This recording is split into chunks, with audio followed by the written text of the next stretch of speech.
Transhuman recaps Transcendence. Dr. Will Castor is a scientist who researches the nature of sapience, including artificial intelligence. He and his team work to create a sentient computer. He predicts that such a computer will create a technological singularity, or in his words, a transcendence. His wife, Evelyn, is also a scientist and helps him with his work. An anti-technology terrorist group called Revolutionary Independence from Technology, RIFT, carry out synchronized attacks on AI laboratories, while one member shoots Will with a polonium-laced bullet. Will is given no more than a month to live. In desperation, Evelyn comes up with a plan to upload Will's consciousness into the quantum computer that the project has developed. His best friend and fellow researcher, Max Waters, questions the wisdom of this choice, reasoning that the uploaded Will would only be an imitation of the real person. Will's consciousness survives his body's death in this technological form and requests to be connected to the internet to grow in capability and knowledge. Max believes that the computer is not actually Will and demands that it be shut down. Evelyn, being offended, demands that Max leave. At a bar, Max is met by Bree, the leader of RIFT. He refuses to talk with her and leaves, but is kidnapped by other members of RIFT in the parking lot. They use his cell phone to track down Evelyn's location. When RIFT discovers where Evelyn has established her project, she connects the computer intelligence to the internet via satellite and escapes before RIFT destroys the equipment. In his virtual form and with Evelyn's help, Will uses his newfound vast capabilities to build a technological utopia in a remote desert town called Brightwood, where, over the course of 2 years, he spearheads the development of groundbreaking technologies in medicine, energy, biology, and nanotechnology. However, Evelyn grows fearful of Will's motives when he displays the ability to remotely connect to and control people's minds, after they have been subjected to his nanoparticles.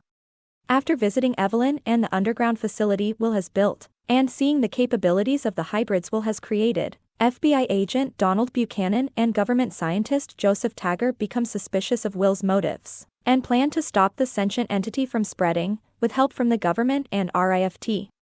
As Will has already spread his influence to all the networked computer technology in the world, Max and RIFT develop a computer virus with the purpose of deleting Will's source code, destroying him. Evelyn plans to upload the virus by infecting herself and then having Will upload her consciousness. A side effect of the virus would be the destruction of technological civilization. This would also disable the nanoparticles, which have spread in the water, through the wind and have already started to eradicate pollution, disease, and human mortality. When Evelyn goes back to the research center, she is stunned to see Will in a newly created organic body identical to his old one. Will welcomes her but is instantly aware that she is carrying the virus and intends to destroy him. The FBI and the members of RIFT attack the base with artillery, destroying much of its power supply and fatally wounding Evelyn. When Bree threatens to kill Max unless Will uploads the virus, Will explains that he has only enough power either to heal Evelyn's physical body or upload the virus. Evelyn tells Will that Max should not die because of what they've done, so Will uploads the virus to save Max.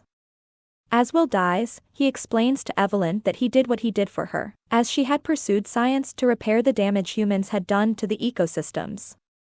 In their last moment, he tells Evelyn to think about their garden.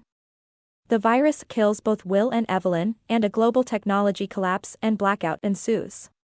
3 years later, in Will and Evelyn's garden at their old home in Berkeley, Max notices that their sunflowers are the only blooming plants. Upon closer examination, he notices that a drop of water falling from a sunflower petal instantly cleanses a puddle of oil, and realizes that the Faraday cage around the garden has protected a sample of Will's sentient nanoparticles. The movie ends with a voiceover by Max. He created this garden for the same reason he did everything, so they could be together.